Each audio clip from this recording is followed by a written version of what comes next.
Alrighty, hello and welcome to today's live. I'm going to apologise in advance for the change in audio-visual quality for today. We're sort of uh, on the run, as it were, so we're still doing live today, so we wanted to make sure you got this update because it's an important one. For those of you tuning in for the first time, just to explain a bit about me and what we're doing. I'm Jeremy Mullally. I'm the writer and director of Capo, which is a feature film currently in development. And essentially, this is a ongoing live series where we take the chance to walk people through what's being done up to date with the project, with the feature film, and to give people a behind the scenes look on a day to day, week to week basis as we bring this project to life. Today's live, as you would see from the title, is about what type of investor we're looking for in uh, to come on board for Capo, because right now it's a really exciting time this week. Is we're actually starting that process of having those conversations with the people that could be the future investors and sponsors for Capo.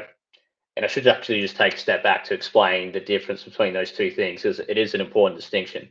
Essentially, as far as Capo goes, there's from a financial point of view, there's really two ways people can get involved.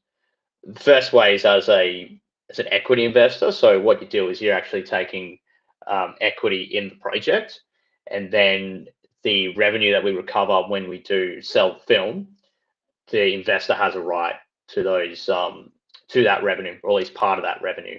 And that's how an investor comes on board. And I'll walk through shortly what makes a good investor for Decapper and the types of people that we're looking for.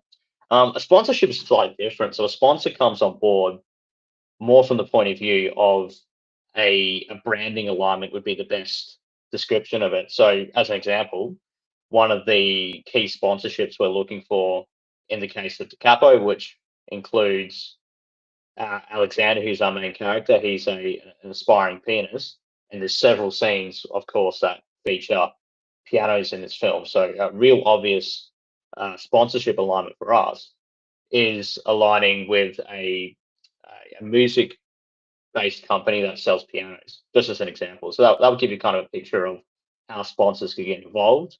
And I've personally gone over the screenplay and identified some really strong sponsorship opportunities. And essentially, the benefit to a sponsor is having that brand placement and also having that alignment with the I suppose the impact that our film is going to have.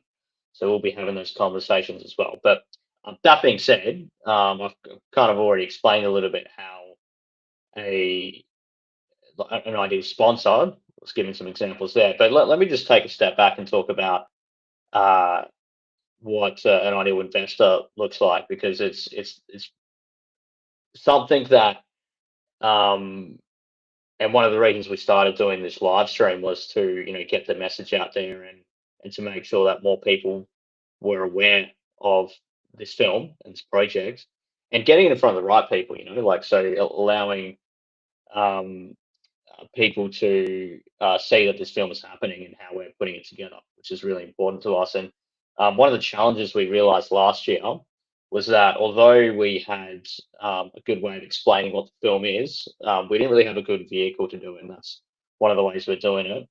And how do we get it in front of the right people? And more importantly, who is the right person? So over the last couple of months, last couple of weeks, I've really been I suppose chiseling back what that person looks like, and it sort of fits a couple of key criteria. The first one is a general love and a general respect for arts and culture, and the impact that that has on any community, but especially here in Perth. And that follows on to the next one, which is for those who are local investors. This is a Perth-made project through and through. So I'm lived in Perth my whole life. The cast will all be, well, not all the cast, but the majority of the cast will be from Perth, and all the crew will be Perth based. So it will be a real uh, truly Perth project. And not only that, the film itself is set in Perth and will feature some iconic Perth locations and really bring forth and put Perth on the map essentially as far as the visuals are concerned and the story is concerned.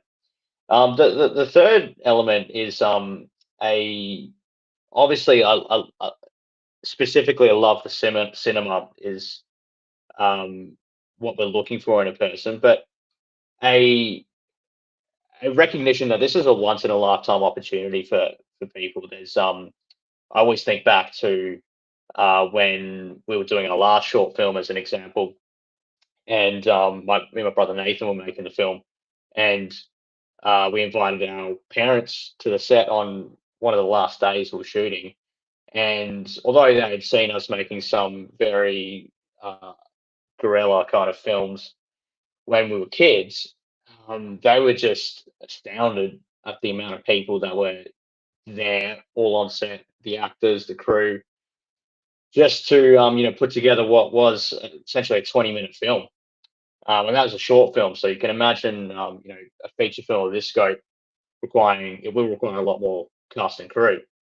So why do I say that? It's to give people some insight into the investors that are coming on board are coming along for the journey with us, and they get to experience something great being created along the way.